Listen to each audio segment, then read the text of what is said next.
Hello students, my name is Geetanjali Inderia. Welcome to Step Up Academy. याद रखिएगा, परिश्रम ही सफलता की कुंजी है। जी हाँ, learn today and lead tomorrow. जब आज पढ़ते हैं तब कल सफलता अवश्य पाएंगे। और हम कक्षा 10वीं की बात कर रहे हैं। 10वीं में हिंदी, 10वीं में संस्कृत। तो कक्षा 10वीं में थोड़ा सा मैं भी आप पर जोर डाल देती हूँ कि 10वीं है, 10th है, बोर्ड है। ये थोड़ा सा बताते रहना चाहिए, इसलिए कि आपको टेंशन बना रहे। हालांकि मैंने ही कहा था कि टेंशन लेके पढ़ाई नहीं करनी है, लेकिन जब भी कोई काम आता है ना तो थोड़ा सा होना चाहिए, ये पूरा होना चाहिए, ये इतना होना चाहिए, इतना पढ़ना है, इतना रह गया है, ये थोड़ा सा आपके अंदर बना रहना चाहिए। बस इसीलिए जब भी कुछ 10th का लेकर आती हूँ तो आपको याद दिला देती हूँ बोर्ड है। क्योंकि आप बोर्ड बोर्ड बोर्ड बोर्ड अभी एक आध महीने बाद ना बहुत सुनोगे। घर में सुनोगे, मम्मी पापा से, बाहर सुनोगे, स्कूल में सुनोगे, और यहाँ मैं भी सुना दिया करूँगी। तो सारी चर्चाओं को छोड़ते हुए और टेंशन नहीं लेना, मैं फिर कहूँगी। तो आज हम पढ़ने वाले हैं संस्कृत शमुसी में से 10वीं कक्षा का शिशु लालनम। ये चतुर्थ पाठा है। तृतीय पाठ आपके पाठ्यक्रम में नहीं है, तो 2 पाठ पढ़ने के बाद अब हम चतुर्थ पाठ की तरफ आए हैं। तीसरा नहीं लिया गया है। चतुर्थ पाठ आप देख रहे हैं शिशु लालनम, और जैसा कि चित्र भी देख रहे होंगे, एक माता अपने बच्चे को गोद में लिए है, अपने सीने से चिपकाए हुए है उसे। शिशु लालनम, अपने बेटे को प्यार कर रही है। शिशु अपने बालक को लाड़ दे रही है। लालनम, प्यार, स्नेह, ममता, वात्सल्य, ममत्व, ये सब कुछ देना। तो शिशु प्रेम की यहाँ पर बात की गई है। शिशु प्रेम की जो बात की गई है, ये देखिए, पिता का पुत्र या पुत्री के प्रति प्रेम, माता का पुत्र या पुत्री के प्रति प्रेम, ये बिल्कुल भिन्न प्रेम होता है। आपने देखा होगा कि मम्मियाँ प्रेम प्रदर्शन कर देती हैं, बता देती हैं कि हाँ वो तुम्हें कितना प्रेम करती हैं, पुचकार लेती हैं, लेकिन ये गुण कहीं ना कहीं पिता के अंदर नहीं आ पाता।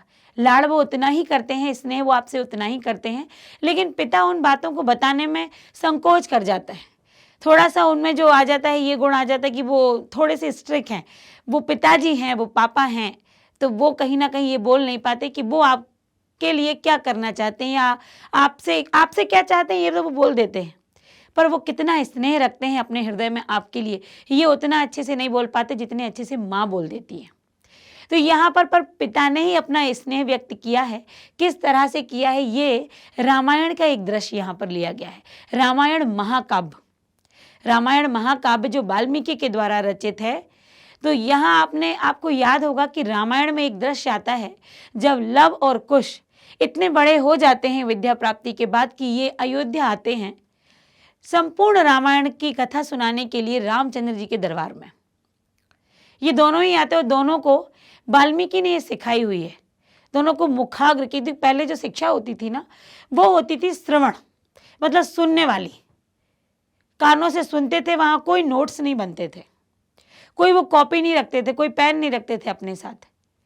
जो विद्या का जो अर्जन था वो श्रवण कौशल के जरिए था, सुनने के तरीके से वो उसको याद रखते थे। इसलिए सुनने को महत्व दिया ही गया है। यदि आप ध्यान से किसी भी ज्ञान को सुनते हैं, किसी बात को सुनते हैं, किसी भी पाठ को सुनते हैं, तो वो आपके अंदर ज़्यादा अच्छे से बहुत लंबे समय तक स्थिर रह जाता आपके दिमाग में। वहीं यदि आप लिख कर सुन नहीं रहे हैं, बस जो लिखा जा रहा है, जो बोर्ड पर है, जैसे आप स्कूल में होते, जो बोर्ड पर या मेरे स्क्रीन पर जो होगा आप उसे नोट कर रहे हैं, सुन नहीं रहे हैं, तो वो उतना आपके दिमाग में नहीं जाएगा। आपको उस पर दोबारा मेहनत करनी पड़ेगी। लेकिन जब आप मुझे सुन लेते हैं, बहुत ध्यान से सुन लेते हैं, उसके बाद यदि फिर आप लिखने की कोशिश करते हैं, तो ध्यान रखिए और ये बिल्कुल विश्वास मानिए कि आपको मेरी स्क्रीन देखने की ज़रूरत नहीं पड़ेगी, आपको इस क्लास में बोर्ड देखने की ज़रूरत नहीं पड़ेगी, क्योंकि जो बोला गया है उसे आप अपने दिमाग में बिठा चुके हो। अब शब्द आपके होंगे। भावनाएं तो यहाँ हमने अपने भावों को व्यक्त किया था, अब आप अपने भावों को अपने शब्दों से व्यक्त करोगे। ठीक, तो यहाँ पर भी कक्षा 10वीं में हम जो आज पढ़ने वाले हैं, ये है शिशु लालनम।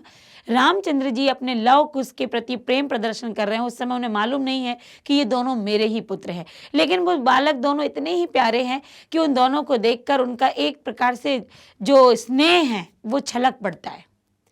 उनको हृदय से लगाने पर उन्हें एक अनुपम स्नेह की प्राप्ति होती है, जिसका वर्णन पाठ में किया गया है। तो इस पाठ में ये संवादात्मक पाठ है, बातचीत हुई है। लव, कुश, विदूषक और राम के बीच में बात हुई है। तो ये सारी घटना और किस समय की ये घटना है मैंने आपको बताया कि जब ये कथा सुनाने आए थे रामायण की रामचंद्र जी के दरबार में, तो उस समय क्या होता है ये पूरा वर्णन अभी तक आप हिंदी में सुनते आए हैं, आज आप संस्कृत में भी सुनेंगे, उसका हिंदी अर्थ समझेंगे, एक एक शब्द का अर्थ जानेंगे और फिर हम ये जानते हुए प्रश्नोत्तर की तरफ आपको ले जाएंगे। ये वन शॉट है तो आपको एक बार में ही पूरा पाठ समझ में आ जाएगा और आप कहानी के तौर पर समझेंगे तो सब कुछ समझ में आएगा। देखिए थोड़ा सा यहाँ परिचय है कि प्रस्तुत पाठः कुंदमाला इति नाम्ने दिंग नाम विरचितस्य संस्कृतस्य प्रसिद्ध नाट्य ग्रंथस्य। प्रस्तुत पाठ कुंदमाला इस नाम के दिंग नाग ने जो ये कुंदमाला है, तो कुंदमाला नाम का कोई एक संस्कृत प्रसिद्ध जो एक ग्रंथ है उससे लिया गया। ये किसके द्वारा? दिंगनाग विरचितस्य, दिंगनाग के द्वारा ये लिखा हुआ है। पंचमांकात संपादनम, पंचम ये एक शब्द, अंकात मतलब अंक से, पांचवें अंक से, उस ग्रंथ के पांचवें अंक से संपादनम कृत्वा, संपादन किया हुआ या लिया हुआ, संकलितो अस्ति मतलब पांचवें अंग से, पांचवें भाग से ये पाठ वहां से लिया गया है। अत्र नाटकांशे, नाटक और अंशे, अत्र नाटकांशे रामः स्वपुत्रौ लवकुशौ सिंहासनम आरोहितम इच्छति।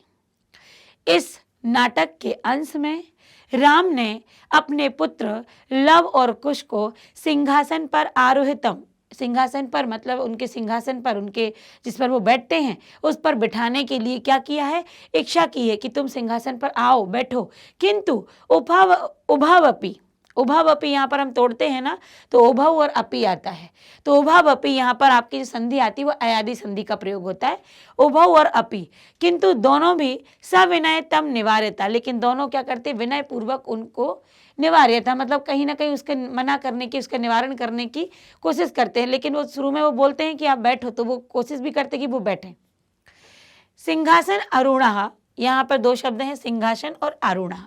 सिंहासन आरूढ़ः रामोभयो रूप लावण्यम दृष्ट्वा, सिंहासन पर बैठकर जब दोनों बैठ गए तो सिंहासन पर आरूढ़ बैठे हुए उन दोनों के रूप लावण्य को मतलब रूप की सुंदरता को रामचंद्र जी ने जब देखा तो देखकर मुग्ध हो गए। कितने प्यारे बालक हैं, कितने सुंदर बालक हैं। सन स्वाक्रोडे ग्रहणाति, और जब वो मुग्ध हो गए, एकदम उनमें रम गए, तो स्वाक्रोडे, क्रोडे मतलब होता है गोद में, स्व मतलब अपनी, अपनी गोद में ग्रहणाती, उनको ग्रहण कर लिया, अपनी गोद में उनको उठा लिया। जैसे ही वो दोनों बालक सिंहासन पर बैठ गए वैसे ही उन्होंने क्या किया, उन दोनों बालक के जब इतना सुंदर रूप देखा तो उनका मन लालायत हो गया उनको अपनी गोद में लेने के लिए, उनको गले लगाने के लिए। आपने देखा होगा कि आप जब भी आप ट्रेन में सफ़र कर रहे हैं, आप बस में जा रहे हैं, आप रास्ते में जा रहे हैं, आप किसी मॉल में गए हुए हैं और कोई बच्चा बड़ा प्यारा सा आपको दिख जाता है तो आप उसको ऐसा लगता है कि उसको देख लूं, उससे थोड़ी सी बातें कर लूं। कई बार हम उसको प्यार भी कर लेते हैं वहीं के वहीं, हमें उसको छूने का मन कर जाता है। ये बालक के अंदर का जो, ये हमारे अंदर का जो वात्सल्य उमड़ता है उस सुंदर से बालक को देखकर, और ये सबके साथ होता है। किसी को बच्चों से इतना प्रेम होता है कि वो बच्चे की सुंदरता नहीं, केवल बच्चे को ही देखकर वो लालायित हो जाते हैं उसको प्रेम करने के लिए। ये अपना अपना एक अंदर का वात्सल्य होता है, अंदर का स्नेह होता है जो किसी भी बच्चे को देखकर उमड़ पड़ता है। तो ये अपने अपने भाव होते हैं, अंदर से कितना भाव है। कुछ होते हैं जो दूर से ही प्रेम प्रदर्शन करते हैं, दूर से ही उस बालक को देखेंगे, कुछ देखते नहीं हैं। देखिए अपने अपने भाव, किसी को बच्चे बहुत अधिक प्रिय होते हैं तो किसी को नहीं प्रिय होते हैं, किसी को उनकी शैतानी पसंद नहीं आती, किसी को शांत बच्चे पसंद आते हैं। ये अपनी अपनी पसंद की बात होती है। लेकिन बच्चे, और वो भी इतने प्यारे बच्चे मिल जाएं तो ऐसा कोई व्यक्ति नहीं होगा जो उन पर लालायित ना हो जाए, उनको लालन मतलब उनको प्रेम करने के लिए जो इच्छुक ना हो। तो रामचंद्र जी के को भी वो दोनों बालक लव और कुश इतने प्यारे लगे कि उनको वो देखने लगे और अपनी गोद में उनको बिठाया। पाठे अस्मिन, पाठ और अस्मिन, इस पाठ में शिशु वात्सल्य मनोहारी वर्णम विद्यते। इस पाठ में शिशु के प्रति वात्सल्य प्रेम का मनोहारी बड़ा ही मन को लुभाने वाला चित्रण किया गया है। सिंहासनस्थ रामः, अब सिंहासन पर बैठे राम, ये आपको दृश्य का वर्णन बताया जा रहा है कि कौन सा दृश्य, क्योंकि नाटकीय प्रदर्शन है, मैंने कहा ये संवाद वाला पाठ है तो यहाँ नाटकीय प्रदर्शन होगा और ये वही दिखाया गया है। राम जो है वो सिंहासन पर बैठे हैं। ततः प्राविशतः, तभी प्रवेश करते हैं। विदुषकेन उपदेश्य मान मार्ग, अलग अलग पढ़ेंगे, विदूषकेन विदूषक के द्वारा, उपदेश्य उपदेश देते हुए, मान मार्गव मतलब उपदेश देते हुए, ये मान वहाँ पर आपका प्रत्यय का प्रयोग, तो उपदेश देते हुए क्या करते हैं यहाँ पर, मार्ग दिखाते हैं, तापसव कुशलव, उन दो तपस्वी कुश और लव को। सिंहासन पर राम बैठे हुए हैं और विदूषक वहां से आते हैं और दोनों को क्या करते हैं, मार्ग दिखा रहे हैं। विदूषक उपदेश्य मतलब मार्ग की तरफ उपदेश दे रहे हैं कि कहाँ से जाना है, तो उनको मार्ग दिखा रहे हैं। किसको, तापसव कुश लवौ, वो तपस्या, चूंकि वो जंगल में थे, आपको वो दृश्य याद होगा, आपको वो वर्णन याद होगा कि जब सीता को जंगल भेज दिया गया था और सीता उस समय गर्भवती थी और जंगल में दोनों पुत्रों का, वहाँ वाल्मीकि के आश्रम में दोनों पुत्रों का जन्म हुआ था, तो सीता वहाँ पर किस रूप में थी, एक तपस्विनी के वेश में थी और उनके पुत्रों ने भी वहाँ पर उसी प्रकार की वेशभूषा धारण की थी। वो किसी को उन्होंने बताई, केवल वाल्मीकि को पता था कि ये माँ सीता हैं, ये सीता जी हैं, ये राम की पत्नी है, ये अयोध्या की महारानी है, लेकिन वहाँ किसी को भी ये बात का बिल्कुल भी अंदेशा नहीं था कि ये कोई रानी है, ये सीता है, ये राम की पत्नी है और ये दोनों बच्चे लव कुश राम के पुत्र हैं, ये नहीं किसी को मालूम था। तो तपस्वी के वेश में थे, इसलिए यहाँ पर कुश और लव को क्या कहा गया है, तपस्वी कहा गया है। तो तपस्वी के वेशभूषा में आए थे, उनको विदूषक आगे की तरफ ले जाता है जहाँ रामचंद्र जी बैठे। तो यहाँ आपको समझ में आया होगा कि पाठ में क्या दिया गया है, क्या बोला गया है, किसके बारे में मुख्यतः यहाँ पर प्रधानता है, किस पर प्रधानता की गई है, क्या यहाँ पर बातें मुख्य हैं, ये सब कुछ यहाँ पर आपने समझ में आ गया होगा। अब पढ़ते हैं पाठ। अब होंगी संवादिक मतलब संवादात्मक बातें। अब दोनों के मध्य, तीनों के मध्य, चारों के मध्य क्या होगी, वार्तालाप होगी। तो विदूषक, अब यहाँ पर सबसे पहले विदूषक, मैं इसमें जैसे कि पहले बताया कि वो मार्ग दिखा रहे हैं, तो क्या कहते हैं, इत आर्यो, यहाँ आर्य। आर्य एक सम्मान सूचक शब्द होता है। जब हमारे यहाँ कोई आता है तो हम उन्हें क्या सम्मान देंगे, क्या सम्मान सूचक शब्दों का प्रयोग करेंगे, तो आर्य। तो वो कह रहे हैं कि इत आर्य, यहाँ से आर्य, मतलब अब आए हम आपके घर में, तो मुझे नहीं पता कि आपका बेडरूम, आपका ड्राइंग रूम, आपका किचन, वॉशरूम किस एरिया में है, कहाँ है, तो आप क्या करते हैं, आप हमें बताते, अच्छा यहाँ चलिए, बस यहीं जाना है, ये वाला रूम है, ये इनका रूम है। तो ऐसे ही विदूषक ने कहा कि यहाँ आर्य, यहाँ से। कुश लवौ, कुश और लव दोनों एक साथ। रामम उपसृत्य प्रणम्य चा, राम उपसृत्य मतलब राम के पास जाकर, उप मतलब होता है पास में, उपसृत्य पास जाकर, राम के पास जाकर और प्रणम्य प्रणाम करके, अपि कुशलम महाराजस्य, राम के समीप जाते हैं दोनों कुश और लव और उनको प्रणाम करने के बाद कहते हैं अपि कुशलम महाराजस्य, आपकी कुशल हैं, आप भी कुशल हैं या फिर आप कुशल हैं, कुशलता की कामना पूछते, महाराज आप ठीक हैं, सब कुछ ठीक है। हम किसी के यहाँ जाते तो यही जाते हैं, और भाई बढ़िया, और बताइए क्या है, क्या चल रहा है, ये हमारी बातें होती हैं। हम किसी के यहाँ गए, चलो आइए बैठिए, तो जैसे हम बैठते हैं तो हमारा पहला ये होता है, और बताइए, और सब बढ़िया। कोई हमारे घर आता है, आइए बैठिए और बताइए, और सब बढ़िया। तो यहाँ से ये बात शुरू होती है, ये हमारे बात शुरू करने की एक प्रस्तावना हम कह सकते हैं कि यहाँ से हम अपनी बातों को रखना प्रारंभ कर देते हैं। तो क्या कहते हैं, महाराज आप कुशल से हैं, आप ठीक हैं। तो राम क्या कहते हैं, यहाँ पर शब्द टूटेगा, दो दा दिख रहे हैं आपको यहाँ पर, युष्मद और ये दर्शनाथ। युष्मद मतलब आप दोनों के, दर्शनाथ मतलब दर्शन से, आप दोनों के दर्शन से, कुशल इव, कुशलम इव, दो में टूटेगा, कुशलम इव, कुशलता के समान ही हूँ, कुशल ही हूँ, आप दोनों को देखा तो मैं कुशल हूँ, मैं ठीक हूँ। भवतो किम वयमत्र कुशलस प्रश्नस्य भाजनम, भवतो आप दोनों, किम क्या, वयमत्र यहाँ, कुशल प्रश्नस्य भाजनम केवल कुशलता का प्रश्न ही पूछेंगे। यहाँ वो क्या कह रहे हैं, क्या आप दोनों केवल कुशलता का प्रश्न ही पूछेंगे, हालचाल ही पूछेंगे। ना पुनरथि ना पुनः अतिथि जन समुचितस्य, या आप जैसे अतिथि करते हैं, मिलते हैं, बार बार मिलते हैं, तो अतिथि जैसे लोगों से मिलते हैं, कैसे, कंठाश्लेषस्य, गले मिलते हैं, जैसे अतिथि आकर गले मिलकर अपने भाव प्रदर्शित करते हैं, कुशलता पूछते हैं गले मिलकर, क्या वो नहीं करोगे। उन्होंने कहा कि क्या आप सिर्फ हमसे कुशलता ही पूछेंगे, अतिथियों के समान आप हमसे गले नहीं मिलोगे। परिष्वज्य, अहो है, अब क्या होता है, अब उन्होंने ऐसा कहा तो वो स्पर्श होता है दोनों का, दोनों आते हैं और गले मिलते हैं। तो अहो हृदय ग्राही स्पर्श, क्या कहते हैं वो, अहो हृदय ग्राही स्पर्श, हृदय ग्राही मन को छूने वाला, मन के अंदर रम जाने वाला ऐसा स्पर्श है तुम दोनों का। तो ऐसा उनके मुंह से निकल जाता है जैसे वो गले लगाते हैं, अहो हृदय ग्राही स्पर्श, अहो कितना दिल को मन को छू जाने वाला स्पर्श है ये। तो यहाँ पर क्या बातें हुई, केवल हालचाल पूछा, और चूंकि उन दोनों बालक को देख के उनको लग ही रहा था कब इन बालक को हम गले लगा लें, तो उनके बोल ही दिया, हालचाल ही पूछेंगे, गले नहीं मिलेंगे हमसे। हम बोल देते ना ऐसे, हमारे बहुत ऐसे क्लोज फ्रेंड्स आते हैं तो हम गले मिलते ही हैं, है ना। लेकिन कोई आया और दूर ही हम खड़े हैं, हमने दूर से हालचाल किए, क्या है गले मिलो ना। गले मिलने से एक अलग प्रेम बढ़ जाता है, अलग हमारे मध्य में जो कई बार ऐसा होता है कि दो लोगों में अनबन हो गई, दो दोस्तों में, और वो 8-10 दिन बाद मिल रहे हैं और ऐसे ही मिल रहे हैं, हाँ हेलो हाय, तो वो जो दूसरा दोस्त है जिसको करना है कि बाकी हमारी दोस्ती हो जाए, तो वो दूर से कहेगा अच्छा ऐसे ही हेलो हाय होगी, खाली खाली, चलो आओ गले मिलते हैं, और वो जाके गले मिल लेता है। और गले मिल जाने से जो क्लेश थे अंदर के, जो द्वेष भाव थे अंदर की, जो एक चिढ़ थी, कहीं ना कहीं बैर था, वो टूट जाता, अपने आप हट जाता है। गले मिलने का इतना फायदा है, बस गले ही तो मिलना है, और एक अलग स्नेह झलकता है। कभी ऐसा करके देखना, और करते भी होंगे आप अपने दोस्तों के साथ, लेकिन कभी कुछ अनबन हो जाए तो दूसरे तीसरे दिन जाके उसको गले लगा लेना। जैसे आप कहते हैं ना झप्पी देना, जैसे आपने मुन्ना भाई MBBS में देखा था, झप्पी देना क्यों वो देता था, क्योंकि गले लगाने से लोगों के अंदर की जो ग्लानि होती है वो दूर हो जाती है। अब यहाँ ग्लानि तो नहीं थी, यहाँ क्या था, यहाँ बच्चों को देखकर उनको प्रेम उमड़ रहा था, उनको लग ही रहा था कब गले लगा लूं। जब हालचाल पूछा तो वो कहते गले नहीं मिलोगे, और गले जब मिले तब राम रह नहीं पाए, ये बोलते हुए अहो हृदय ग्राही स्पर्श।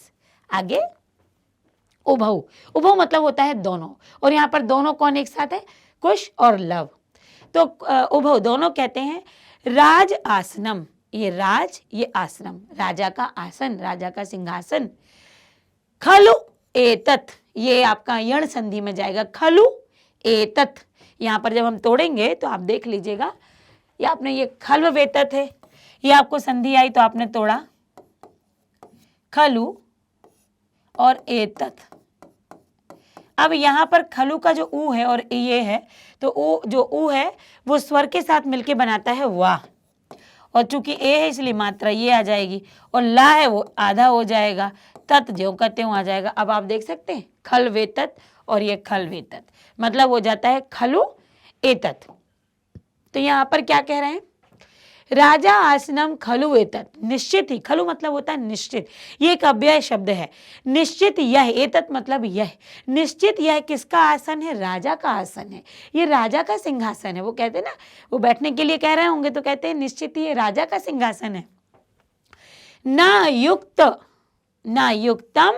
अध्यास तुम, वो कह रहे हैं कि ये हमारे लिए बैठना यहाँ पर युक्त नहीं है, उचित नहीं है, ये राजा का सिंहासन है, हम कैसे राजा के सिंहासन पर बैठ जाएं, ये तो अनुचित होगा हमारे लिए।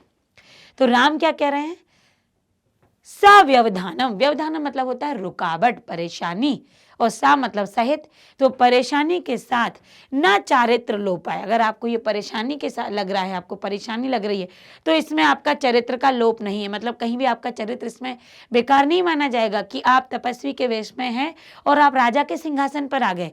तो क्या कह रहे हैं, सव्यवधान मतलब आपका जो व्यवधान, आपको जो रुकावट के साथ ऐसा लग रहा है, तो आपका चरित्र लोप नहीं होगा। चरित्र लोप के लिए ये नहीं है कि आपका चरित्र खराब हो और आपको कुछ बोला जाए, इसलिए ये बात नहीं कही गई है। तो क्या कह रहे हैं, तस्मात अंक, अंक मतलब होता है गोद, तस्मात अंक व्यवहितम ध्यायस्ताम सिंहासनम, अध्यास्ताम, अध्यास्ताम मतलब होता है बैठिए। तो क्या कह रहे हैं कि तस्मात अंक, आप तो उससे क्या करना है, आपका चरित्र ना कहीं बेकार हो, तो आप मेरे अंक में व्यवहित तम, तो आप दोनों यहाँ क्या करो, आप मेरे अध्यस्थान मतलब मेरी गोद में, मेरे अंक में बैठिए, सिंहासनम, मैं सिंहासन पर बैठा हूं। आपको उसमें व्यवधान था तो अब व्यवधान नहीं होगा, आप मेरी गोद में, तस्मात अंके, मेरी गोद में बैठिए और मैं सिंहासन पर बैठ जाता हूं। कि अब आप, क्योंकि मैं शिफ्ट हुआ, मैं खिसका और फिर मैंने आपको बिठाया, तो आपके लिए आपके चरित्र के हिसाब से वो उचित नहीं लगा आपको, कोई बात नहीं, आप मेरे अंक के, मेरी गोद में बैठो, मैं सिंहासन पर बैठता हूं।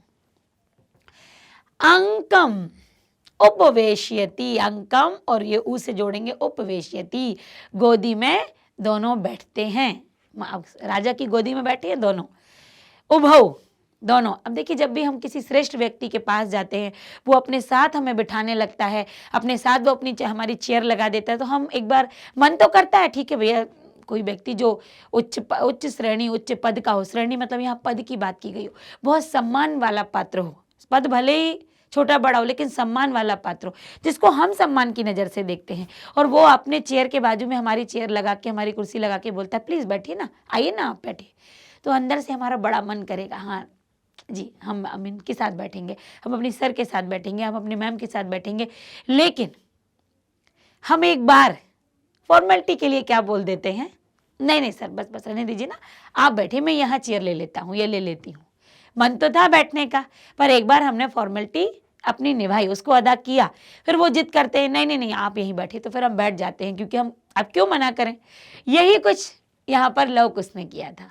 वो क्या कर रहे थे, अनेक्षा नाट्यतः, अनेक्षा मतलब हमारी इच्छा नहीं है, ऐसा नाटक कर रहे थे, गोद में बैठने की इच्छा नहीं है हमारी, ये नाटक करके कह रहे थे, इच्छा तो थी, राजा की गोद में थे, पर वो अनेक्षा का नाटक करते, मतलब ऐसा नाटक करते कि नहीं हमारी कोई इच्छा नहीं है आपकी गोद में या सिंहासन पर बैठने की।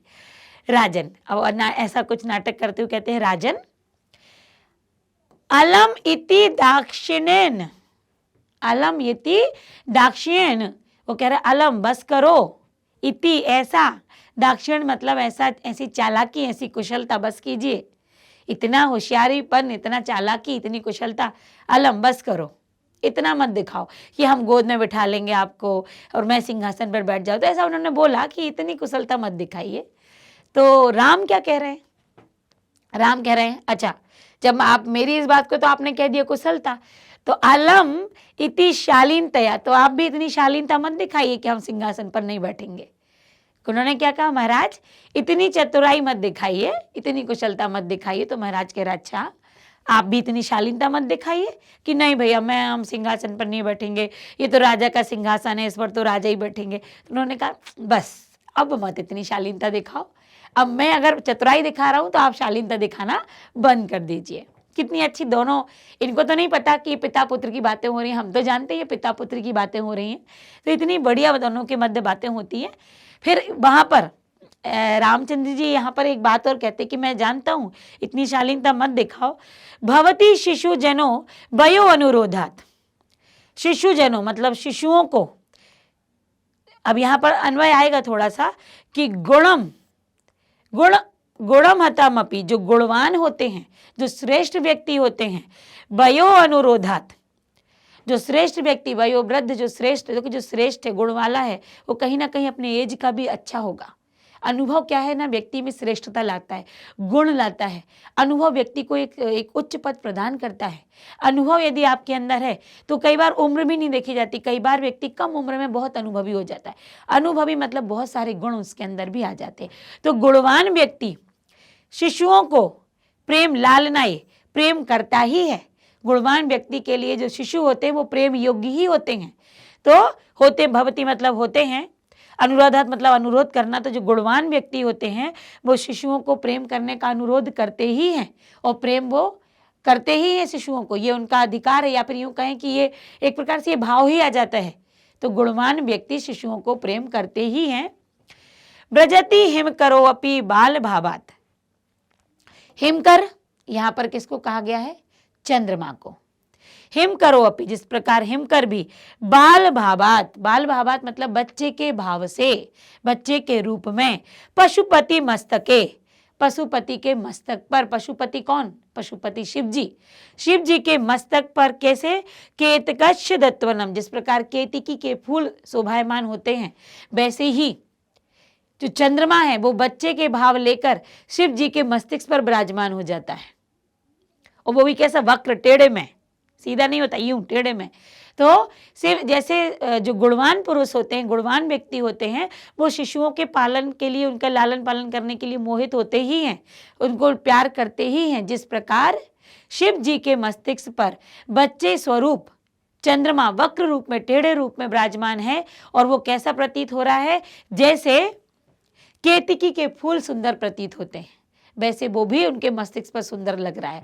तो यहाँ पर चंद्रमा पर किसकी तुलना की गई है? छोटे बालक के भावों की। जिस प्रकार बालक अपना बचपना दिखाते हैं, और बचपन में हम देखना तोतली भाषा होती है बच्चे की, हम तोतली भाषा में उसे कई बार घर के बड़े बुजुर्गों सबके नाम बुलवा डालते हैं। इनका नाम बोल के बताओ, इनका नाम बोलो, अब मम्मी को इस नाम से बुलाओ, अब पापा को ऐसे बुलाओ। तो ये घर में बड़े बुजुर्ग या छोटे सभी लोग करते हैं, क्योंकि उन छोटे बच्चों के मुख से जो बातें आती हैं, तोतली बोली हुई, आधे अधूरे शब्द बोले, ये हमें बड़े अच्छे लगते हैं। और उस समय वो हमारा नाम लेकर भी बुला लेना तो हमको बुरा नहीं लगता, हम उन्हें अपने सिर आंखों पर रखते हैं। इतना प्रेम करते हैं हम अपने घर में बच्चों को कि वो कुछ भी बोले, यहाँ तक कि अड़ोस पड़ोस में यदि वो एक दूसरे का नाम लेके बुलाते, हम बड़े अच्छा लगता है, हम बार बार कहते हैं, एक बार बोलना, मेरा नाम बोलना, मुझे वो क्या कह के बुलाते हैं, मुझे ये क्या कह के बुलाते हैं। तो ये बच्चों के मुँह से अच्छा लगता है, ये उनके बचपन के भाव होते हैं। और ये भाव उनको कहीं पर भी उस समय हमें ये नहीं लगेगा, और ये छोटा बच्चा हो कि इसने मेरा नाम ले लिया, नहीं। जब वो बड़ा होने लगेगा और फिर नाम लेता है तो बुरा लगता है, लेकिन जो छोटा सा होता है और वो जब बोलना शुरू करता है तब ऐसा लगता है अच्छा इसका भी नाम लो, उसका भी नाम लो। तो ये बच्चे के भाव होते हैं। तो वही बोला गया है कि छोटे बच्चों के लिए गुणवान पुरुष तो प्रेम करते ही है, जिस प्रकार चंद्रमा अपनी बाल लीलाओं के जैसा होकर शिव के मस्तिष्क पर केतकी के सुंदर फूलों की तरह विराजमान हो गया। ये आपको समझ में आया यहाँ तक?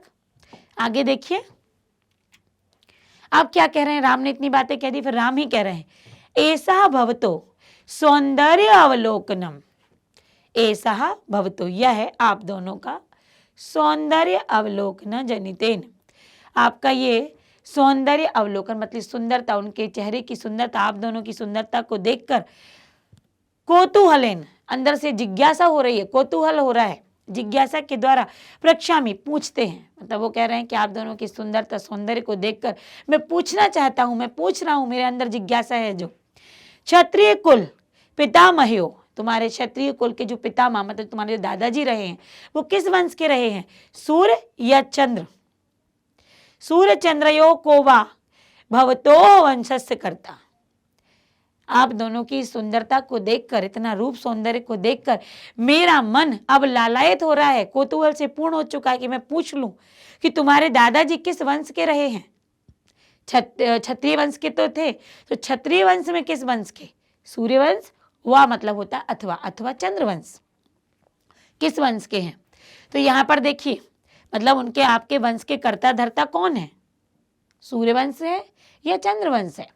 तो यहाँ पर लव कहते हैं भगवान सहनादिथि, यहाँ सहस्रानिथि मतलब हो जाता है सूर्य के लिए बोला गया है, सहस्त्रानिथि, सूर्य जो भगवान हैं उनका ये पर्यायवाची है कि वो क्या है यहाँ पर, हम सूर्यवंशी हैं, भगवान सूर्यवंश के हम वंशज हैं, भगवान सूर्य के हम वंशज हैं। तो राम क्या कह रहे हैं? राम कह रहे हैं कथम स्मत् समानी भजनौ सभ्रंतौ। तो यहाँ पर वो आपसे क्या कहना चाह रहे हैं कि कैसे तुम इनके समान, मतलब जो आपने बोला ना कि हम सूर्यवंश के हैं, तो उनकी समानता को हम कैसे देखें, कैसे वो करें कि आप दोनों में मतलब कथम समानता व्यजनो समृता, कैसे तुम दोनों में ये समानता है, तुम लव हो, कुश हो, मतलब नाम तो समय नहीं बताया था, कथम समानंतु अभिजनो, मतलब आप दोनों में ये समानता कैसी? विदूषक कहता है किम द्वयोः अप्येकमेव प्रतिवचनम, वो कह रहे हैं कि दोनों ही हो उस वंश के कि कोई एक हो इस वंश का, ऐसा वो पूछते हैं। प्रतिवचनम उनकी तरफ से वो वचन लेना चाहते कि बोलो। तो लव कहता है भ्रातारा आवाम सुदर्यो, लव बता रहा है कि हम दोनों भाई हैं। जब उन्होंने कहा, एक ने लव ने बोल दिया कि हम सूर्यवंश के हैं, तो राम क्या कह रहे हैं कि कैसे, क्या दोनों आप सूर्यवंश, दोनों ही एक ही वंश के हो? तो यहाँ पर विदूषक क्या कह रहे हैं, या फिर दोनों अलग अलग हो या कोई एक सूर्यवंश का है? तो यहाँ पर लव कह रहा है कि भ्रातरावावम, हम दोनों क्या हैं? भाई हैं।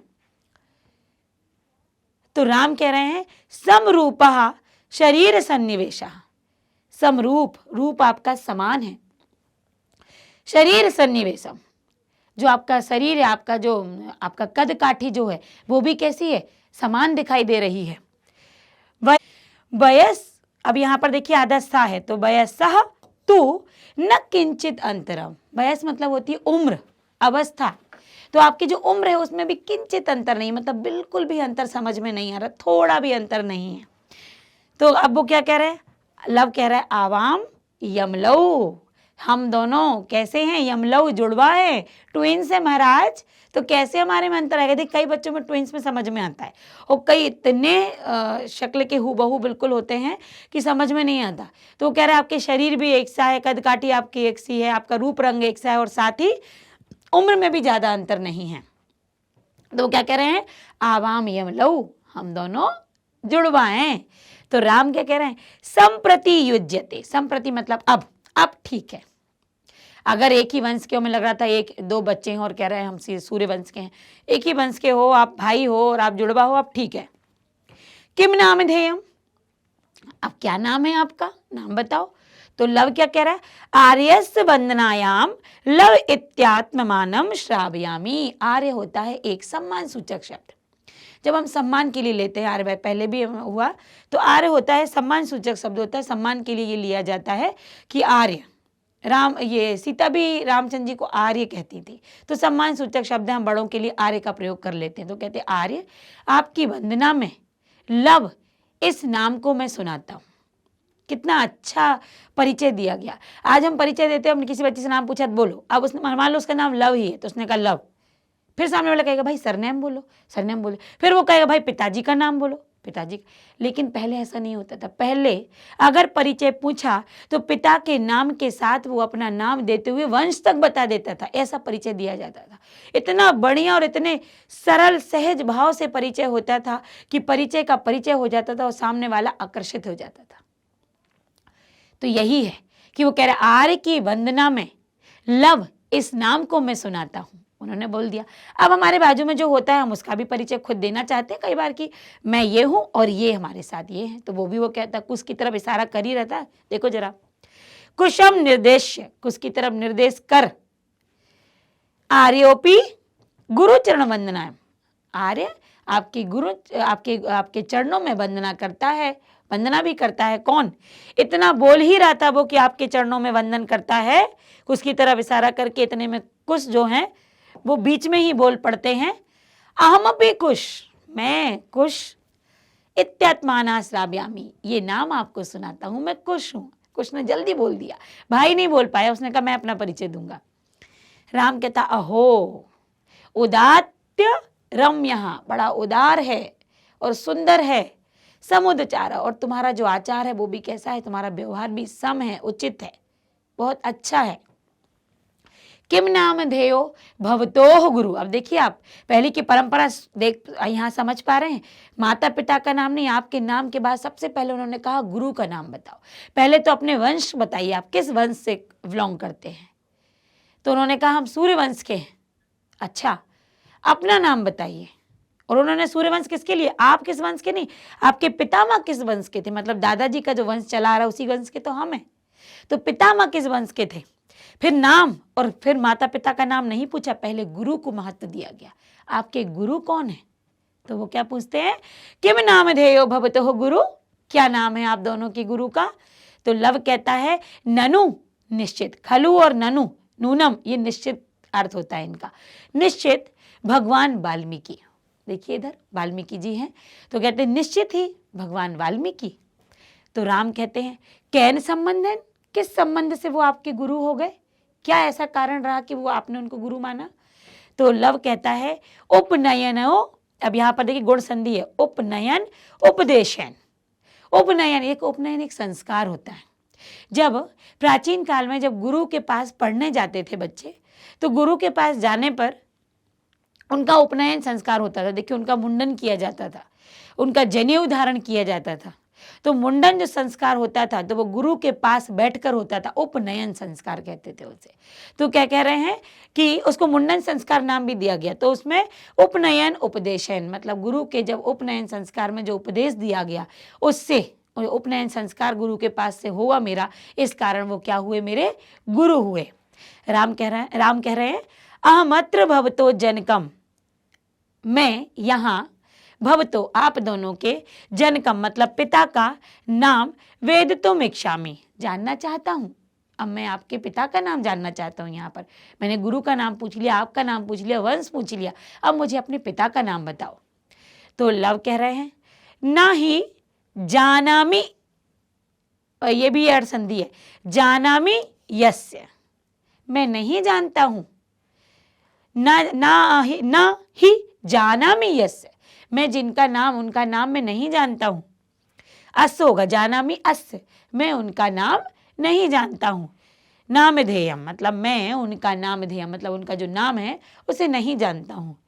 न कश्चित अस्मिन तपोवने, और ना ही कोई अस्मिन इस तपोवन में, इस जंगल में, तस्य नाम व्यवहारति, कोई उनका नाम इस जंगल में लेता भी नहीं है। वो क्या कह रहे हैं, मैं उनका नाम नहीं जानता, क्योंकि इस जंगल में, इस तपोवन में कोई उनका नाम नहीं लेता है। आगे देखिए, अब इस बात पर राम ने क्या कहा, राम कह रहे अहो महात्म्यम, अहो बड़े महात्मा है वो, महान है कि उनका नाम कोई लेता नहीं साधारण रूप से। तो कुछ कह रहे हैं, कुशा कहते हैं जना, अब जनामी देखिए तोड़ के बता रही हूँ, ये भी आपका क्या है, जनामी जानामी अहम। कुछ कह रहे हैं कि मैं जानता हूँ, आप उसका स्वभाव समझ रहे, चंचल स्वभाव था, छोटे हो हैं, तो यहाँ पर मतलब कुछ लफ्ज़ बोला गया है, यहाँ पर कुछ का जो स्वभाव है वो कैसा है, चंचल स्वभाव है। तो क्या कह रहे हैं, जानामि अहम, मैं जानता हूँ, तस्य नामधेयम, कि उनका नाम है, उनका नाम क्या है, मतलब उनका नाम मैं जानता हूँ। तो राम कहते कथ्यताम, कहिए फिर। तो कुछ कह रहे हैं निर्नु क्रोशो या निर्नु क्रोशो, निर्नु क्रोशो मतलब होता है निर्दयी, निर्दयी नाम है उनका।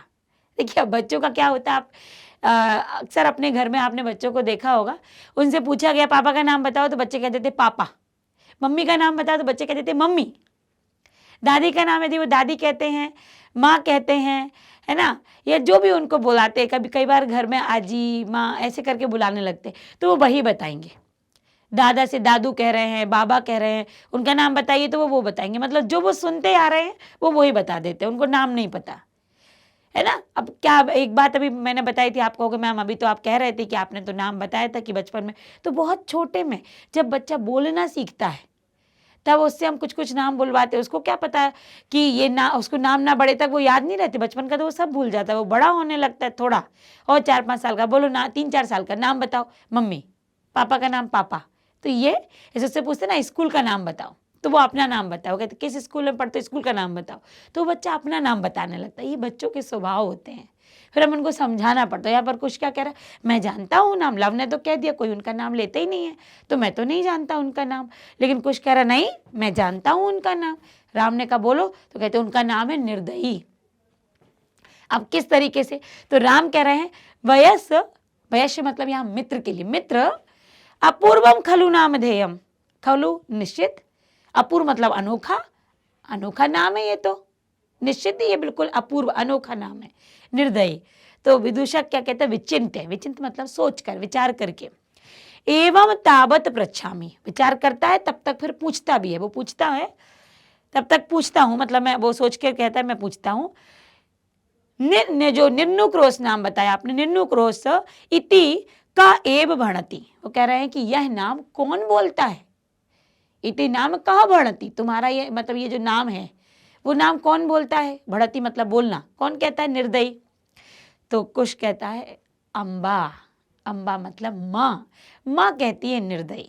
कैसे कहती है सुनिए, तो विदूषक कहता है किम कुपिता ए भणति, क्या वह कुपिता मतलब क्रोध होकर बोलती, क्रोधित मतलब गुस्से में बोलती है ये निर्दयी। उत प्रकृति स्था, या फिर स्वाभाविक रूप से वो नाम यही लेती है निर्दयी। प्रकृति मतलब स्वभाव, स्वाभाविक रूप से, या तो उनका स्वभाव है या फिर वो क्या करती हैं गुस्से में बोल देती होंगी निर्दयी, ऐसा। तो यहाँ पर क्या बोल रहे हैं, अब जरा जवाब सुनो बच्चे का।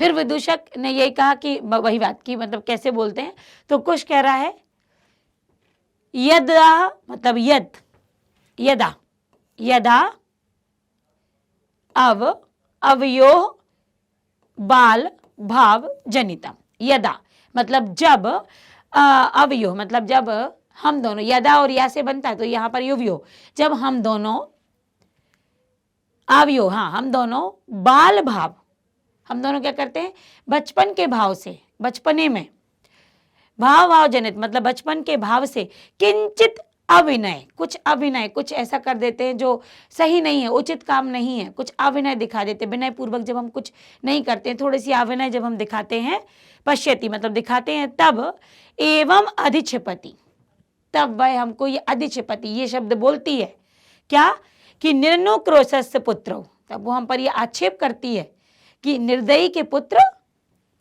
मां चपलम, चपलता चंचलता मत करो, निर्दयी के पुत्रों चपलता मत करो, तब वो मुझे बोलती है निर्दयी के पुत्रों। अब निर्दयी के पुत्रों बोला मतलब हमारे पिता तो निर्दयी हुए।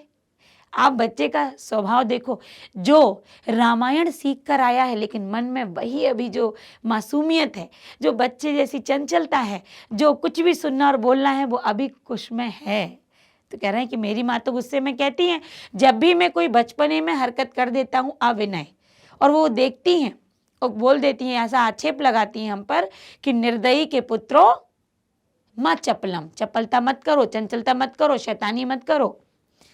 तो विदूषक कहता है एतयो यदि पितुः निर्नुक्रोशिति, तो कह रहे हैं एतयो यदि, यदि मतलब वो इसलिए कि तुम्हारे पिता कैसे हैं, निर्दयी हैं, क्योंकि ऐसा नाम दे हम, अगर ये नाम वो लेती हैं एतयोर जननी, तो तुम दोनों की यदि माता ये नाम लेती, मतलब तुम दोनों के लिए यदि पिता निक्रोश, पिता को यदि निर्दयी कह के ये बोलती हैं, तो एतयोः जननी, तो तुम्हारी माता ने तेन अब मानितः, मतलब उनके द्वारा तुम्हारी माता या तो अपमानित हुई हैं, निर्वासिता ये तेन, या फिर उनके द्वारा निर्वासित कर दी गई है, मतलब त्याग दी गई हैं। वचनेन धारको निर्भर्त्यति, उनके वचनों से उनकी पत्नी कैसी हो चुकी है, निकृष्ट, एकदम उदास, गुस्से में, निर्भर, यदि वो इसलिए वो तुम्हें ये बोलती है, या तो तुम्हारी जो माता है जो ये पिता को निर्दयी बोलती है, या तो पिता ने उसको अपमानित किया है या उसको छोड़ दिया है, निर्वासित कर दिया है। एतेन वचनेन धारको निर्वर्ती थी, इस कारण से उनके वचनों के द्वारा आपको ऐसा बोला जाता है गुस्से में, इसलिए वो आपसे ऐसी बातें करती हैं। स्वागतम, अब यहाँ पर कहते हैं स्वागतम धिंगमेव भूतम स तपस्विनी, अब यहाँ पर वो क्या करते हैं, स्वागतम मतलब अंदर ही अंदर अपने विचारों का स्वागत करते, विचारों में सोचते हैं, धिंग मवेव भूतम मतलब मुझ पर धिक्कार है, धिंग मतलब यहाँ धिक्कार के लिए कि मुझ पर क्या है, धिक्कार है। स तपस्विनी मत कृते, मतलब वह तपस्विनी, अब वो क्या करते हैं, जैसे वो बोलते हैं ना कि विदूषक ने कहा या तो पिता ने छोड़ दिया होगा या अपमानित किया होगा, तो उनको अपनी बात याद आ जाती है कि मैंने तो सीता को छोड़ दिया था, तो कुछ वो शंका करते हैं कि कहीं ये वही बालक तो नहीं, ऐसा तो नहीं मेरे ही बालक हों। तो वो क्या कहते हैं, सा तपस्विनी, वह तपस्विनी मम कृतेन अपराधेन, मेरे किए हुए अपराध के द्वारा, मम मतलब मेरे, कृते मतलब किए हुए, अपराध के द्वारा, स्वपत्तिमेव मतलब अपने पति, अपने मतलब स्वपत्यमेवं, मन युगः रक्षै निवृत्ति, मतलब अपने पुत्रों को, यहाँ पर क्या है, स्वपत्य में मतलब अपने पुत्रों के लिए वो क्या कहती है, इस प्रकार के रक्षैर निवर्त्यति, इस प्रकार के जो अरक्षय, यहाँ पर जो शब्द हैं बुरे, जो ये निर्दयी जैसे शब्द निकालती है, या मेरे बच्चों को अक्षरई मतलब जो गुस्से में जो शब्द जिन अक्षरों को मुंह से निकालती है वो गुस्से से होते हैं, वो किसके कारण गुस्से से हो रहे हैं, वो मेरे कारण गुस्से से हो रहे हैं, कि मेरे द्वारा जो उसका अपमान किया गया, जिसके कारण वह अपने पुत्रों को इस प्रकार के अक्षरई मतलब जो शब्द निकालती, जो अक्षर निकालती, वो गुस्से वाले होते, वो भी किसके कारण, मेरे कारण। तो यह ऐसा वो विचार करते हैं, धिक्कारते हैं अपने आप को। सवाश्व अवलोक्यति, सवाश्व ऐसी सांस लेकर वो देखते हैं, लंबी सांस लेते हैं। अति दीर्घ प्रवासो एवं दारुणश्च, अति दीर्घ लंबे लंबे समय से, प्रवास मतलब रह रही, यह है, दारुणश्च मतलब जंगल में, लंबे समय से वह जंगल में प्रवास कर रही, रह रही हैं।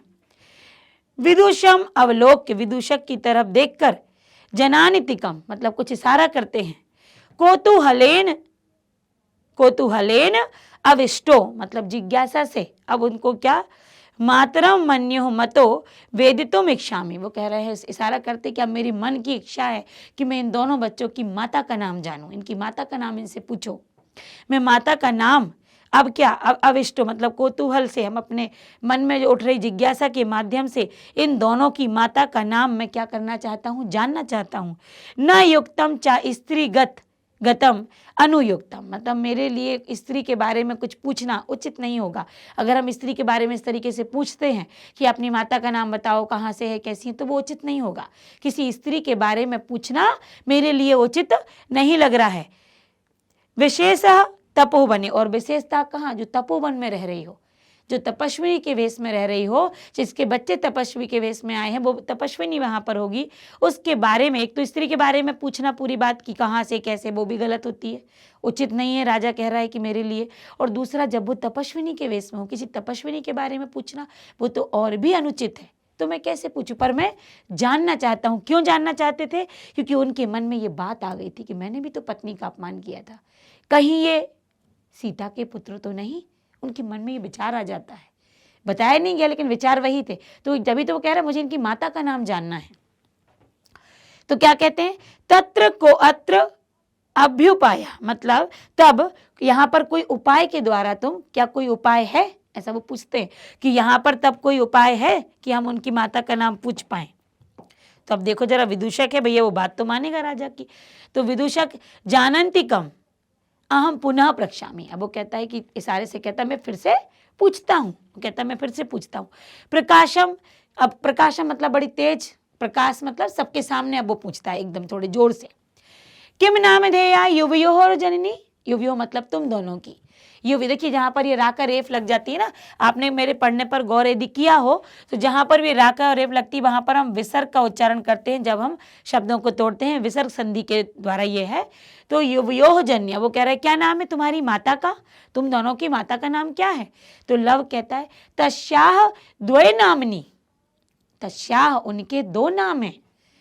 विदूषक कहा कथमेव, वह कैसे, मतलब कैसे ये हो सकता, दो नाम है। तो लव कह रहा है तपोवन वासिनो देवी इति, जो तपोवन, जो तपस्या मतलब तपोवन मतलब तपस्या करने वाले उस जंगल में, उस आश्रम में जो रह रहे हैं ना, वहां के निवासी क्या बोलते हैं, उनको देवी कहते हैं।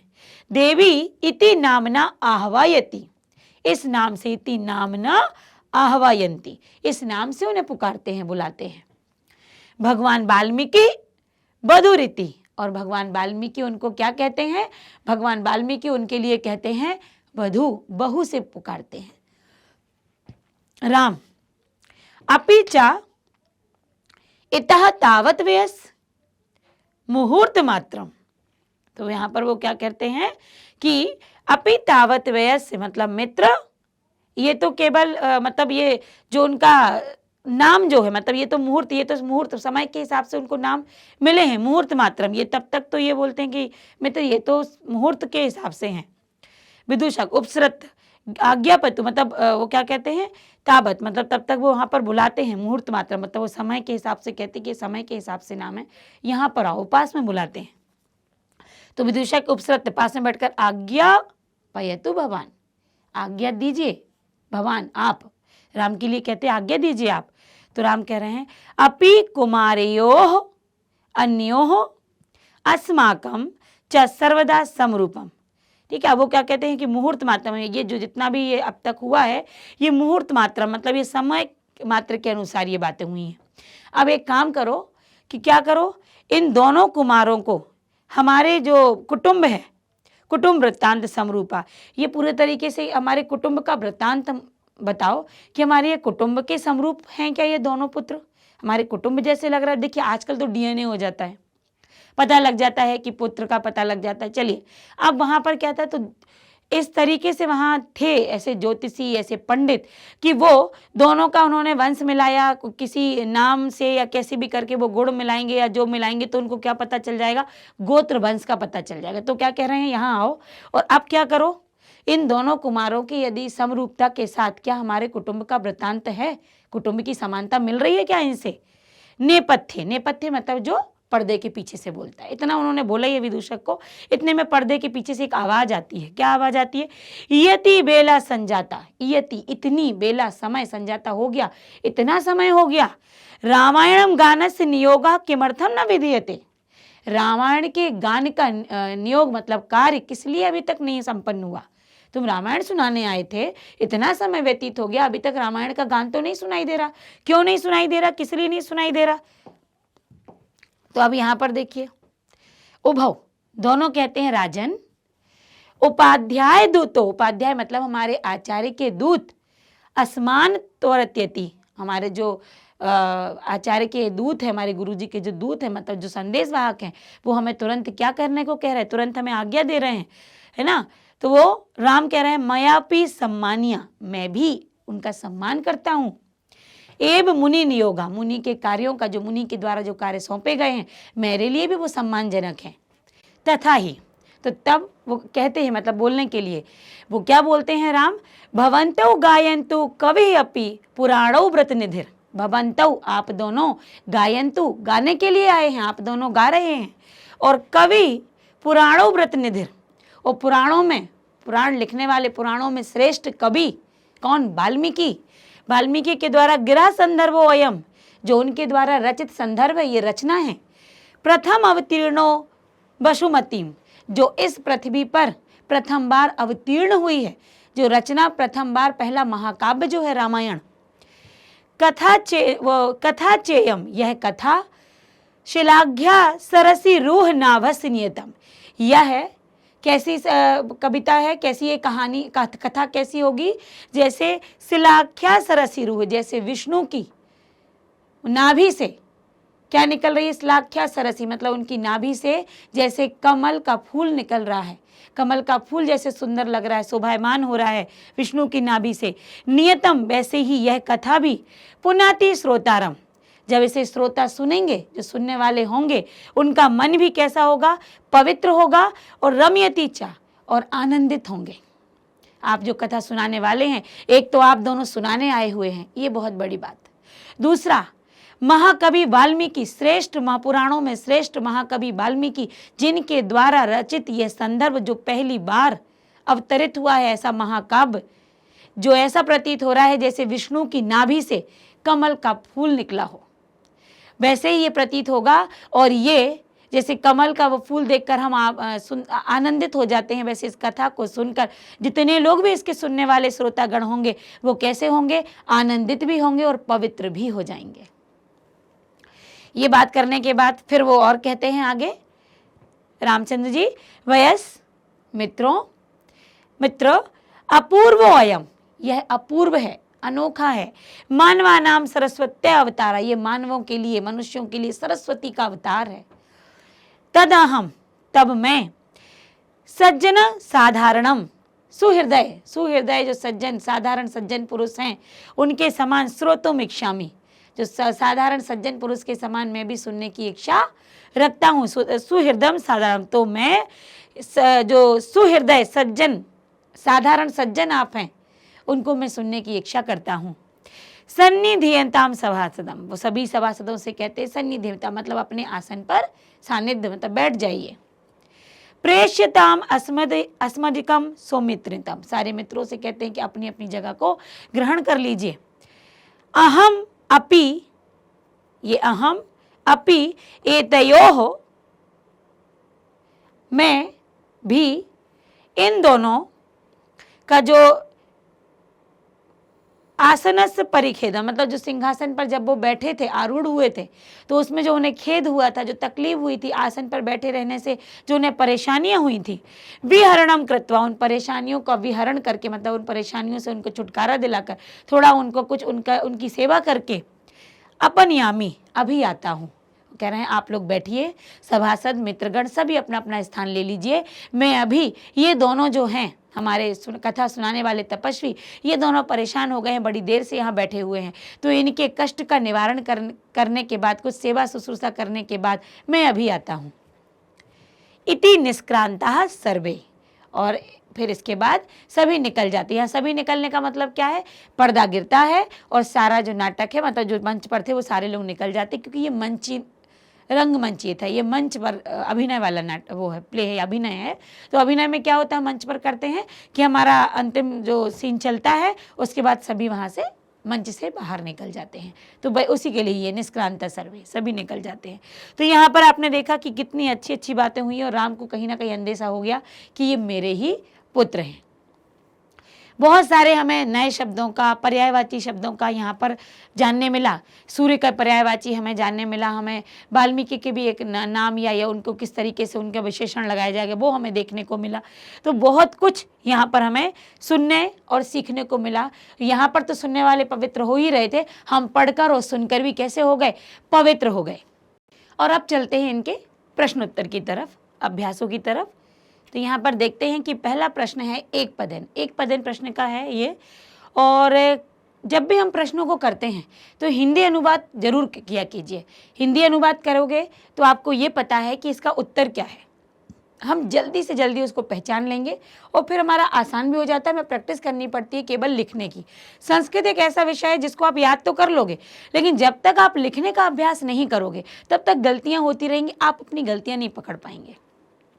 कहानी के तौर पर हमें सब कुछ याद हो जाता है। हम आपसे पूछ लेंगे, जैसे इसमें हमने पूछ लिया कुशलव कम उपसृत प्रणामतः, कुशलव किसके पास आकर उनको प्रणाम करते हैं, आपको पता है राम के पास आकर, है ना। लेकिन जब मैंने हिंदी बोला, आपने बोला राम के पास आकर।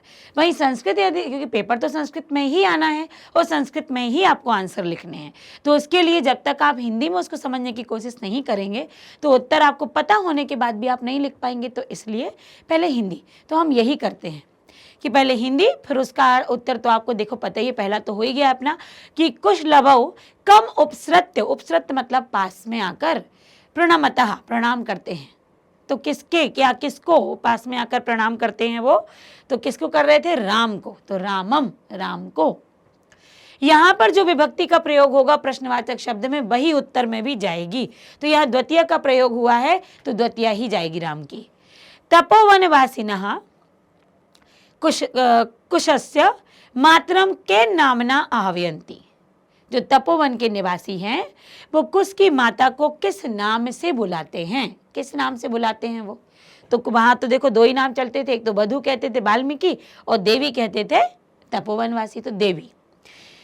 वयो अनुरोधात कहा लालनिया भवती, जो वयो होते हैं, जो मतलब थोड़ा सा बड़ी उम्र के होते हैं, वो किसका लालन करने के लिए लालायते, अनुरोध करते हैं, विनय करते हैं। तो किसका, बाला, शिशु, दोनों लिख सकते हैं आप। तो ये यहाँ थे हमारे एक पदन, अभी और हैं। केन संबंधेन वाल्मीकि लव कुशयो गुरु, केन मतलब किसके द्वारा या किस संबंध के द्वारा वाल्मीकि लवकुश के गुरु हुए। क्या संबंध बताया था उन्होंने, क्यों हुए थे, उन्होंने पूछा था केन संबंधेन, किस कारण से वाल्मीकि आपके गुरु हुए। तो क्या कहा था, उपनयनोपदेशन, मतलब उपनयन के उपदेश से, यही उत्तर होगा। कुत्र लवकुशयो पितुः नाम ना व्यवहन्यते, मतलब कहाँ पर लवकुश के पिता का नाम व्यवहार में नहीं लिया जाता था, कहाँ लोग उनका नाम नहीं लेते थे, तपोवने, तपोवन में उनका नाम नहीं लिया जाता था, कोई उनका नाम नहीं लेता था। तो यहाँ पर ये हुए हमारे 5 एक पदन, जो कि आपने देखा और कितनी आसानी से आपसे बन भी गए होंगे क्योंकि आपने कहानी को समझा है।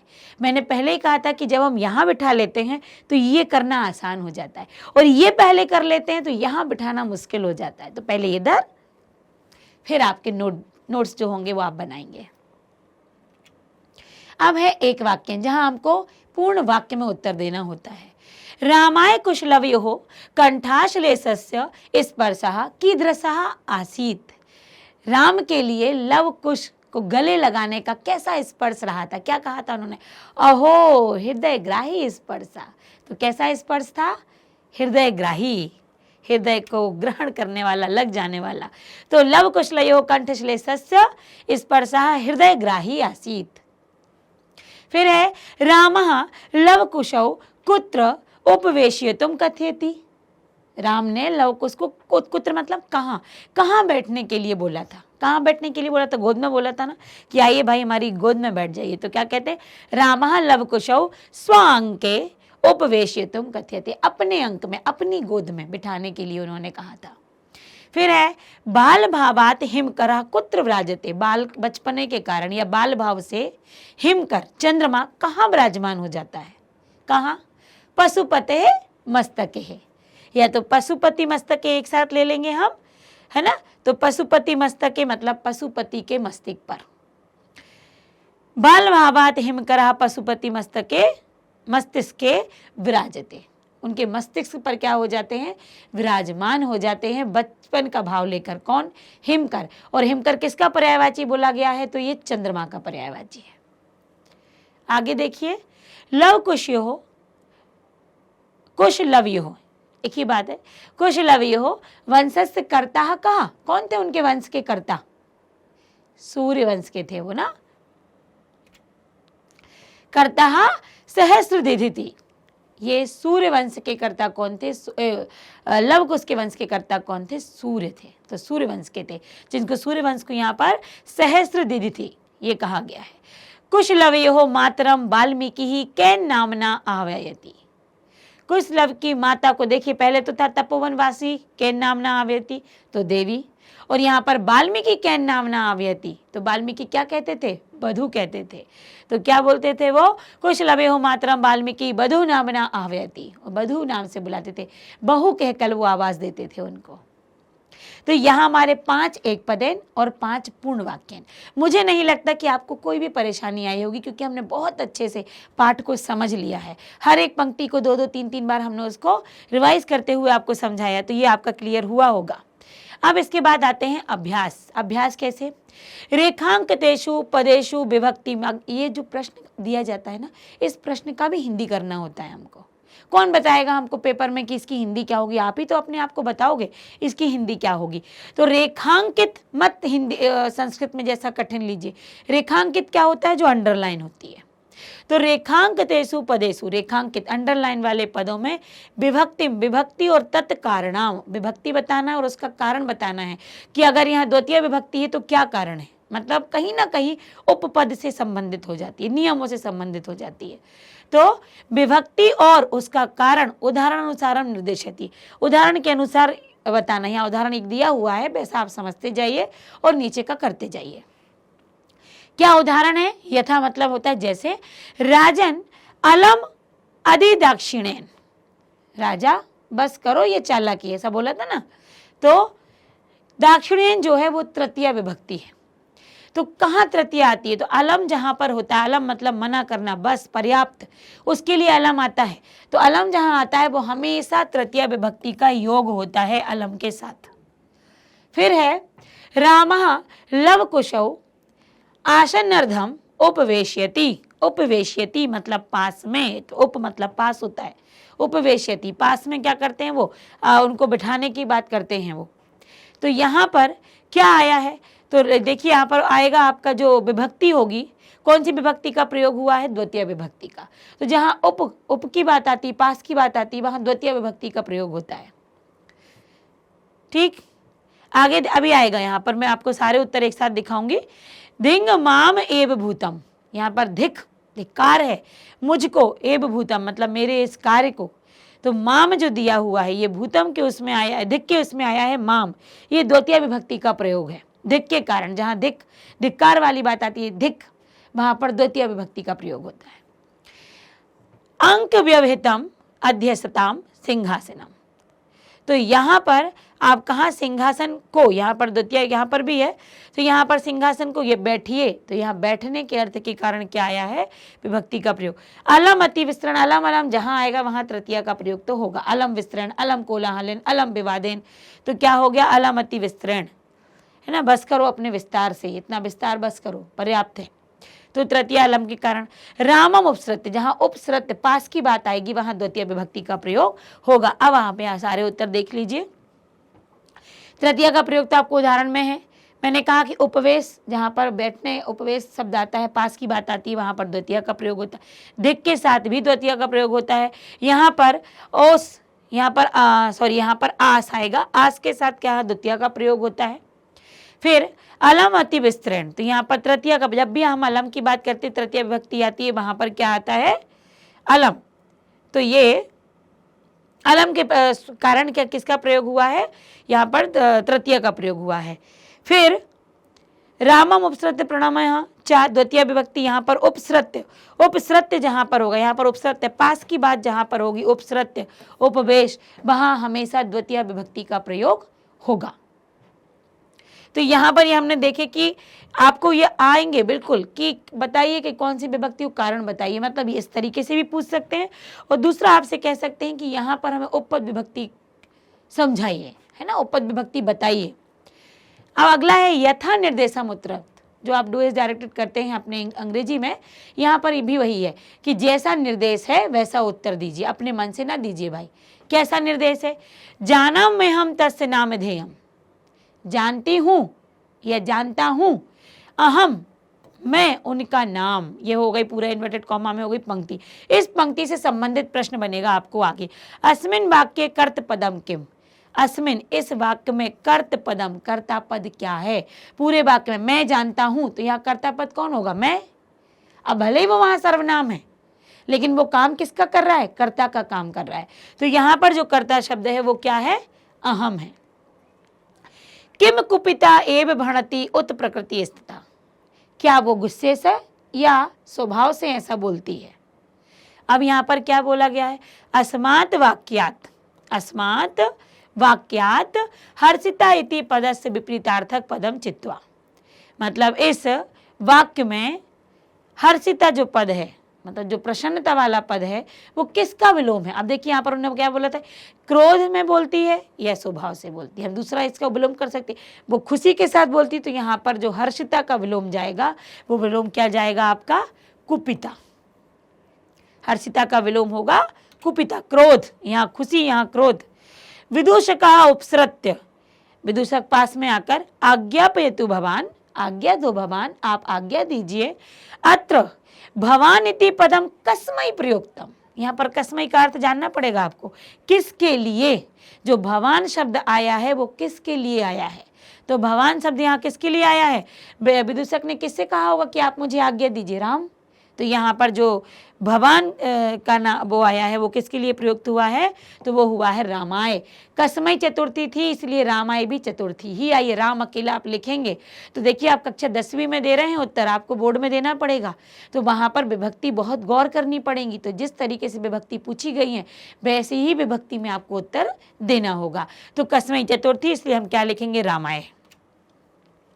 तस्मात् अंकः व्यवहितम अध्यास्ताम सिंहासनम अत्र क्रियापदम किम, यहाँ पर क्रियापद क्या है। देखिए तब आप उस व्यवधान से दूर होकर सिंहासन पर बैठिए, बैठना इसका अर्थ है बैठना, तो बैठना क्या है, क्रिया। तो यहाँ पर जो आपका अध्यस्ताम होगा वो क्या है, यहाँ पर क्रिया का काम कर रहा है। वयस्तु वयसः तु न किंचित अंतरम, मित्र मतलब उम्र में कोई अंतर नहीं है, यहाँ पर मित्र नहीं, मैं यहाँ उम्र में कोई अंतर नहीं है। तो अत्र आयुषा इत्यर्थे किम पदम प्रयुक्तम, यहाँ पर आयुष मतलब आयु की बात किस लिए, कहाँ पर, किस शब्द, कौन सा ऐसा शब्द है जो आयु को प्रदर्शित कर रहा है, तो किस कौन कर रहा है, वयसः। वयस मतलब होता है आयुषा या वयसा, दोनों समानार्थी हैं, आयु और आपका वय, ये क्या चल वयस क्या हो गया, उम्र को बताता है। तो आयुष का जो यहाँ पर पर्याय पद है या आयुष के लिए जो पद प्रयुक्त हुआ है वो वयस है। तो यहाँ पर आपने यथा निर्देश देखे, ये भी बहुत मतलब जरूरी होते हैं, बहुत आवश्यक होते हैं, आईएमपी मोस्ट आईएमपी, क्योंकि ये यथा निर्देश में आपसे या तो एमसीक्यू में ही पूछ लेंगे बताइए, और फिर वो 4 ऑप्शन आपको दे देंगे। तो हमेशा पहले हिंदी अर्थ दिमाग को शांत कीजिए, क्या ये पूछना चाह रहे हैं, कहाँ कर्ता पद, कहाँ क्रियापद, कहाँ किसके स्थान पर प्रयोग, और तुरंत आपके दिमाग में पूरी कहानी घूम जानी चाहिए, आपका उत्तर बिल्कुल सही होगा। आगे देखिए, अधोलिखितानि वाक्यानि कहाँ कम कथयति, कहाँ कम प्रति कथयति, किसने किससे कहा। हमने कहा कम प्रतीति में हम भ्रमित हो जाते, क्या कहा कम प्रतीति मतलब किसने तो प्रथमा विभक्ति, किसको तो कम, प्रति की ओर किसकी ओर ये बात बोली, किसको ये बात बोली। देखिए जैसा आपको यहाँ पर उदाहरण दिया है, उदाहरण नहीं दिया है सॉरी, यहाँ पर पहला दिया और यहाँ पर कहा कम लिखे हुए हैं। तो सा व्यवधानम न चारित्र लोपाए, देखिएगा, मैं देखना चाह रही थी कि आपके उत्तर सही है या मतलब आ रहा है या नहीं एग्जैक्ट। तो सव्यवधानम न चारित्र लोपाए, जो आपका व्यवधान के सहित है तो आपके चरित्र पर कोई लोप नहीं आएगा, आपके चरित्र पर कोई दाग नहीं लगेगा, आपका चरित्र यहाँ पर चला नहीं जाएगा। तो ये किसने बोला था? उन्होंने कहा था ना, नहीं भाई कोई आपके चरित्र पर दाग नहीं होगा, अगर आप सिंहासन पर नहीं बैठना चाहते तो आपके व्यवहार के अनुकूल नहीं है तो हम कुछ ऐसा करते हैं। तो ये राम ने कहा था। और किससे कहा था? तो राम ने उन दोनों बालकों से कहा था। ओभौ भी लिख सकते, लव कुश लव। फिर यहाँ पर किम कुपिता एव भणति उत प्रकृतिता, क्या वह गुस्से में बोलती है या व्यवहार से? तो विदूषक ने पूछा था ना कि और ये लव जवाब दे रहे थे उस समय, नहीं कुश जवाब दे रहे थे। कुश ने ही तो कहा था मैं जानता हूं मेरे पिता का नाम निर्दयी है। तो यहाँ पर विदूष कहा कुशम, किसने? तो प्रथमा विभक्ति, किस को तो द्वितीय विभक्ति का एक वचन। जना में हम तस्य नाम, जानता हूं मैं उनका नाम। किसने बोला था? ये कुशः रामम, ये राम के लिए बोला था, रामम प्रति। तस्या द्वय नामनी, उनके दो नाम हैं। ये लव ने बोला था कि उनका नाम बताइए, तो उनके दो नाम है। माता के नाम पूछे थे यहाँ पर विदूषक ने, तो लव ने विदूषकम वयसः अपूर्व खलु नामधेयम, मित्र ये तो अपूर्व नाम है, ये अनोखे नाम है जो उन्होंने कहा था निर्दयी। तो याद करो ये विदूषक ने पूछा था पहले कि क्यों आपकी माता निर्दयी, मतलब उन्होंने कहा निर्दयी नाम है, तो अपने मित्र से कह रहे हैं मित्र ये तो बड़ा अनोखा नाम है। तो राम ने ये किससे कहा था? विदूषक से। अब देखिए ले जरा, क्या हमारे बिल्कुल सही हैं? तो हाँ, ये क्या कि व्यवधान उत्पन्न आपके में हो रहा, चरित्र का लोप नहीं होगा। राम ने उभौ, मतलब दोनों को, या तो आप कुश लवौ लिख सकते हैं या आप उभौ लिख सकते हैं, दोनों सही होंगे। फिर ये विदूषक ने कहा था किससे? कुश बता रहा था ना अपने पिता का नाम, जानता हूं मैं नाम। तो ये कुश ने बोला था किसको? राम को। तस्या द्वय नामिनी, हमने उनके नाम जाने हैं, मैं उनके दो नाम हैं। तो यहाँ पर विदूषक ने नाम पूछा था उनकी माता का, क्योंकि रामचंद्र जी क्या कह रहे थे, मैं तो नहीं पूछ सकता, ये मेरे मैं राजा हूँ, मेरे चरित्र के ये सही नहीं है कि मैं पूछूं, वो भी एक तपस्विनी का के बारे में इतनी बात करूं, तो आप पूछो। तो विदूषक नहीं पूछा था, तो दो नाम है, ये लव ने कहा था विदूषक को। फिर इनमें कोई अंतर नहीं मतलब कोई, ये नाम जो है ये बहुत ही अनोखा है। तो ये राम ने कहा था विदूषक से, अपने मित्र से, कि मित्र ये नाम तो बड़े अनोखे हैं। तो इसके लिए आपको कहानी अच्छे से आनी चाहिए। कहानी का एक एक पंक्ति, किसने किससे क्या कहा, ये बातें किसके बीच में हुई थी, उसके लिए आपको भी यहाँ पर अपना हिंदी अर्थ करोगे, तब जाकर आपको तुरंत दिमाग में आ जाएगा कि किसने कहा। लेकिन जिसने कहा वो प्रथमा विभक्ति में और जिसको कहा वो द्वितीय विभक्ति में, ये ध्यान रखना आप। आगे चलते हैं।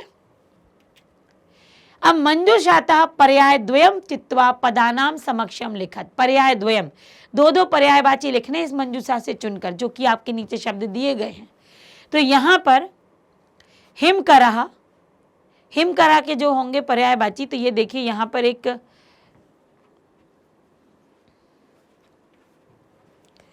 देखो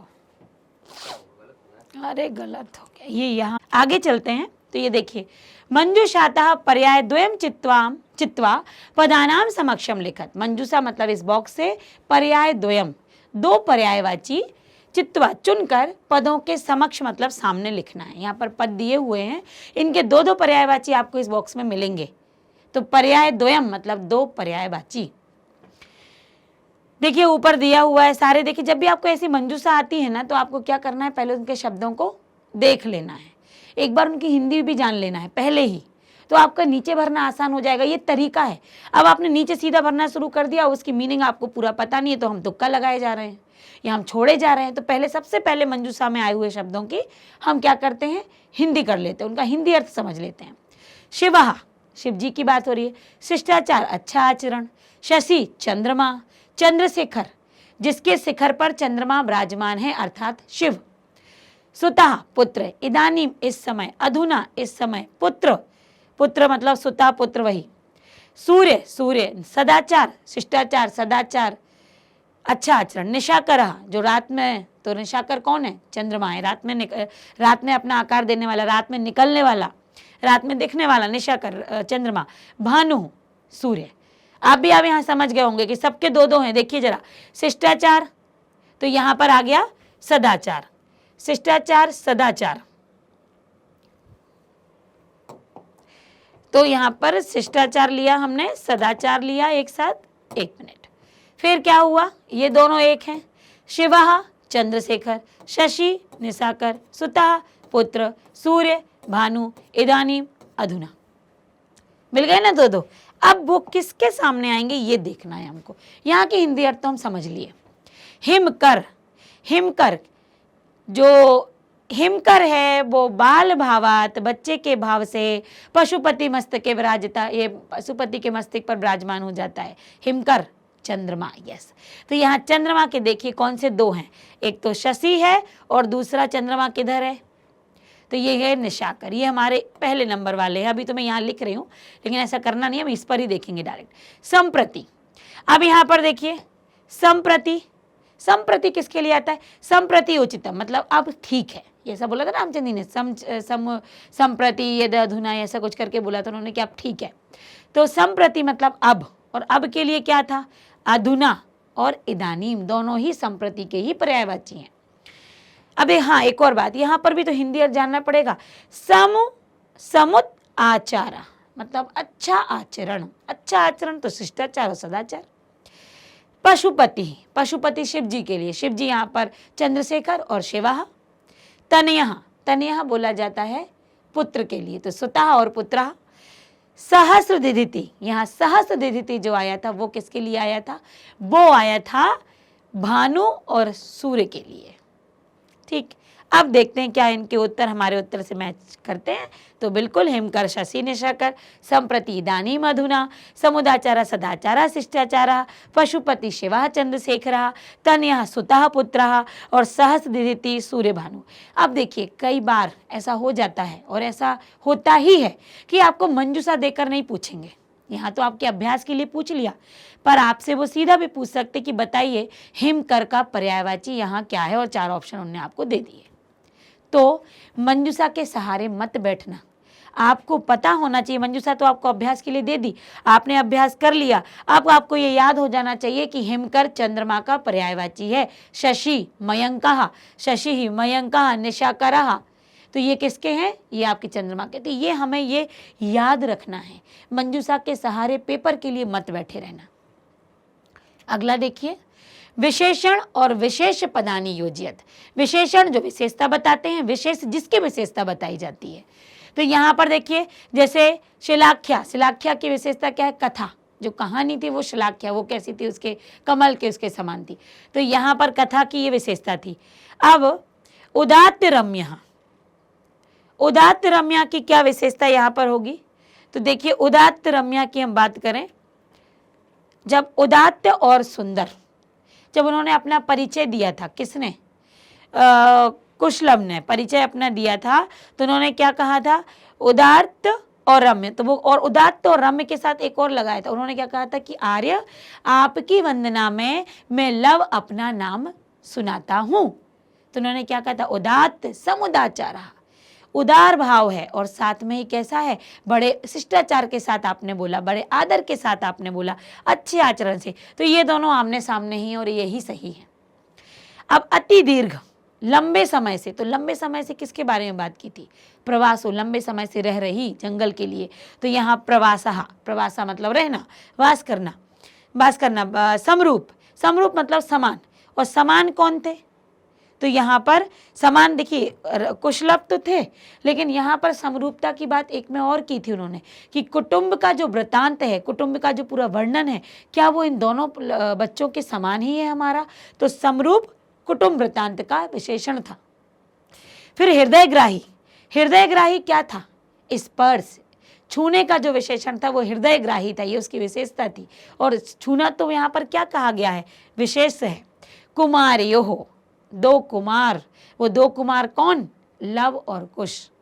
अब देखिए क्या उत्तर हमारे सही हैं, तो बिल्कुल यहीं कहीं आपको परिवर्तित होते दिखाई दिए कि ये समुदार, यहाँ पर प्रवास, समरूप में कुटुंब वृत्तांत और हृदयग्राही स्पर्श, कुमारयोः कुशलवयोः। ठीक, देखिए अधोलिखित पदेशु संधिम कुरुत, यहाँ पर आपको संधि करनी है। विक्षेप दिया हुआ है, आपको शब्दों को जोड़ना है। तो जब हम विक्षेप दिया और जोड़ते हैं तो उसे संधि करना कहते हैं, संधि दी हुई और विक्षेप तोड़ना है तो विक्षेप करना कहते हैं। तो संधिम कुरुत द्वयोः अपि। अब यहाँ पर आप देखिए द्वयोः में विसर्ग लगा हुआ है और जहां ये विसर्ग होगा मतलब ये कौन सी संधि होगी, ये हमारी विसर्ग संधि होगी। तो विसर्ग संधि में आपको पहले पद में विसर्ग मिलना स्वाभाविक है और मिलेगा ही। तो यहां विसर्ग के नियम के अनुसार जब स्वर हो और स्वर के बाद विसर्ग हो और विसर्ग के बाद छोटा आ हो या कोई भी स्वर वर्ण हो तो विसर्ग के स्थान पर हो जाता है रा। तो विसर्ग के स्थान पर यदि रा होगा तो ये कुछ ऐसा होगा द्योः रा, और उसके स्वर होता है तो उसके साथ जुड़ जाता है। क्योंकि छोटा आ है तो छोटा आ तो उच्चारण में चला गया तो द्वयोर पी हो जाएगा। ये ऐसा भी आपको यहाँ पर लिखा हुआ मिलेगा। आगे देखिए फिर आगे है द्वौ धन अपि। द्वौ और अपि तो क्या हो गया, द्वौ। औ की मात्रा कहाँ लगाते हैं हम, जब आए आए आओ आओ बनता है तो नाव कहा तो नौ धन अकह, द्वौपि दौ धन अपि। तो यहाँ पर जो बनेगा वो बनेगा द्वौपि। यहाँ पर आपका कौन सी संधि के अनुसार, अयादि संधि के अनुसार। बताती हूँ अभी कैसे बनेगा। कहा धनत्र, जब ये कहा होता है और विसर्ग के बाद छोटा आ होता है तो वो किस में परिवर्तित हो जाता है, यहाँ पर छोटा आ विसर्ग के स्थान पर ओ और छोटे आ के स्थान पर अवग्रह हो जाता है, कुअत्र। अनविज्ञा फिर विसर्ग है और फिर अहम है, अनविज्ञो अहम। इति धन आत्मनाम, यहाँ का छोटा ई और यहाँ का बड़ा आ ये मिलके बनाते हैं बड़ा या, और ई लगे आगे और आधा ता और पीछे का हमने बना दिया इत्यात्ममानम। ये तो आपको मैंने लिख के बताया पर यहाँ आपका पूरा का पूरा आपको उत्तर समझ में आएंगे, देखिएगा। द्वयोरपि फिर है द्वावपि, क्योंकि यहाँ पर द्वाव आव आ गया और आव औ से बनता है। कहा धनत्र कोअत्र, ये विसर्ग संधि का है, ये पूर्व रूप का भी चला जाता है पर विसर्ग संधि जब होती है तो को की जगह विसर्ग आ जाता है। कहा धन अत्र, सहा धन अपि सोअपि, कहा धन अत्र कोअत्र, हरा धन अपि मतलब हर तो हर ऐसे करके शब्द बनते हैं, इसमें मतलब संधि बन जाती है। अनभिज्ञा में विसर्ग और अहा में तो वही विसर्ग है और बाद में आ है तो आ के स्थान पर आ जाएगा अवग्रह और आपका विसर्ग के स्थान पर आ जाएगा ओ। तो अनविज्ञो अहम पढ़ते हैं, इसको आ ही पढ़ते हैं, कहते हैं इसको अवग्रह हैं। इति में यण संधि है, आधा ता होगा, बड़ा या बनेगा, इत आत्मानम। आपको इसके लिए संधि का वीडियो देखना पड़ेगा, पढ़ना पड़ेगा, समझना पड़ेगा, फिर ये संधियां आपको आसान होंगी। इसे तो मैंने एक एक नियम ना बता के आपको बताया है क्योंकि ये संधियों का वीडियो आपके लिए पहुंच चुका है। फिर आगे ये है अधोलिखित पदेषु संधि विच्छेद। यहाँ पर विच्छेद करना है आपको, यहाँ पर आपको पद दिया हुआ है, अब आपको विच्छेद करना है। तो यहाँ पर आप देखिए अहम आधा पा है और या है, जब ऐसा आपको मिलता है मतलब वो यण संधि का उदाहरण है। अब यहाँ पर अहम हम ले लें पूरा, अहम हमने लिया पूरा, ठीक, पा हमने अब पूरा कर लिया इसको। या जो है वो या किससे बनता है, तो या के ऊपर जो मात्रा क्या लगी है वो हो लगी है ए, तो ये हो गया ए तयो। लेकिन नियम अभी कह रहा है कि छोटी ई आएगी उसके साथ स्वर जुड़ता है तो हम करेंगे अहम अपि। अहम अपि हो गया। ये इस तरीके से भी इसको तोड़ा जा सकता है और इसको तीन प्रकार से भी तोड़ा जा सकता है, अहम धन अपि और धन ए तयो। जब आप यण संधि के अनुसार तोड़ेंगे तो आप ऐसे ही तोड़ सकते हैं। यहाँ पर क्या किया है मैंने आपको यण संधि के माध्यम से ही बताया है, लेकिन आप तीन भागों में भी इसको तोड़ सकते हैं और तीन भागों में टूटा हुआ एकदम उचित हो जाएगा ये। तो यहाँ पर देखिए वयो अनुरोधात, फिर वही वयो अनुरोधात, तो आप क्या करोगे इसको वयः अनुरोधात। विसर्ग संधि जो भी आप हमने पहले भी बनाई है, जो पिछले वाले में आप देख सकते हैं, यहाँ पर हमने क्या किया था, जहाँ जहाँ विसर्ग था वहाँ ओ की मात्रा और अवग्रह, तो यहाँ पर ओ की मात्रा अवग्रह तो हम विसर्ग लगाएंगे। तो वयः अनुरोधात समानाभिजनो, समान और बड़े आ की मात्रा से अभिजनो। खल वेतत, याद करिए जब मैं आपको पढ़ा रही थी शुरुआत में ही तो मैंने खलु और एतत को तोड़ा था यण संधि के अकॉर्डिंग और ये वैसा ही जाएगा। देखिए जरा मैंने कहा ना, मैंने आपको तोड़कर किससे बताया है, यण संधि के माध्यम से। लेकिन यदि आप और भी इसे तोड़ना चाहते हैं तो यहाँ पर, चूंकि मुझे आपको बताना ही था इसलिए मैंने यहाँ पर सीधा नहीं लिखा कि आप, तो आप दोनों तरीके से इसे तोड़ सकते हैं। अहमअपि या अहम और प्लस एक और प्लस लगा के हम अपी भी कर सकते हैं।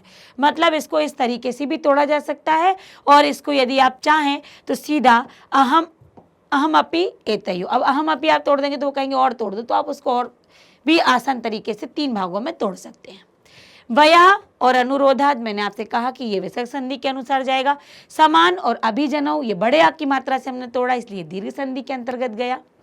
इसके अलावा खलु एतत्, ये तो मैं आपको पहले ही पाठ के प्रारंभ में बता चुकी हूँ कि यण संधि के अनुसार ये आएगा। तो आपने पाठ को पढ़ते हुए इतने सारे अभ्यासों को देखा, आज कुछ नए अभ्यासों को देखा, आपने देखा कि आपने यथा निर्देश देखे, किसने किससे कहा आपने देखा, साथ ही संधि का विच्छेद करना, संधि करना, और कौन सी उपपद विभक्ति का प्रयोग यहाँ पर हुआ है, किस कारण से ये द्वितीय विभक्ति लगी हुई है, ये सब कुछ। अब आप देखिए कि एक पाठ में आपने इतनी सारी व्याकरण छुपी हुई थी, उसके अंदर जो छुपा हुआ है वो तभी निकाल पाएंगे जब हम पाठ को पढ़ेंगे। तो पाठ को पढ़ने के लिए, आसान तरीके से पढ़ने के लिए आप हमारे साथ लगातार जुड़े रहिए। आपको सभी चैप्टर्स के वन शॉट एक के बाद एक मिलते जाएंगे, जो आपकी परीक्षा के लिए बहुत ही लाभकारी सिद्ध होने वाले हैं। आप हमसे मिलते रहिए, आप यहाँ पर सुनते रहिए, समझते रहिए। साथ ही और भी अधिक जानकारी के लिए सभी विषयों के आपको यहाँ पर वीडियो मिलेंगे, सभी विषय के अच्छे टीचर्स आपको पढ़ा रहे हैं। लेकिन आप जाइए तो सही, विजिट कीजिए तो सही, हमारे स्टेप अप की वेबसाइट पर आप विजिट करेंगे तो आपको 6 से लेकर 12 तक, 6वीं से 12वीं तक के सारे बोर्ड्स के यहाँ पर आपको जो ये विषय संबंधित ज्ञान दिया जा रहा है वो उपलब्ध है। अतिरिक्त ज्ञान आपको इस तरह की जो प्रतियोगी परीक्षाएं होती हैं उनका भी आपको यहाँ पर ज्ञान दिया जा रहा है। सब कुछ अच्छे से अच्छे शिक्षकों के माध्यम से अच्छे ढंग से आप तक उनकी बात पहुँचे और आपकी बात उन तक पहुँचे, ये प्रयास हमारा है। तो ऐसा प्रयास करते रहिए कि हम आपको और अधिक से अधिक और अच्छे से अच्छा नॉलेज लेकर आ पाएँ, जानकारी लेकर आ पाएँ। तो इसके लिए आप हमारे चैनल स्टेप अप एकेडमी को सब्सक्राइब, लाइक और शेयर करना ना भूलिए। Thank you.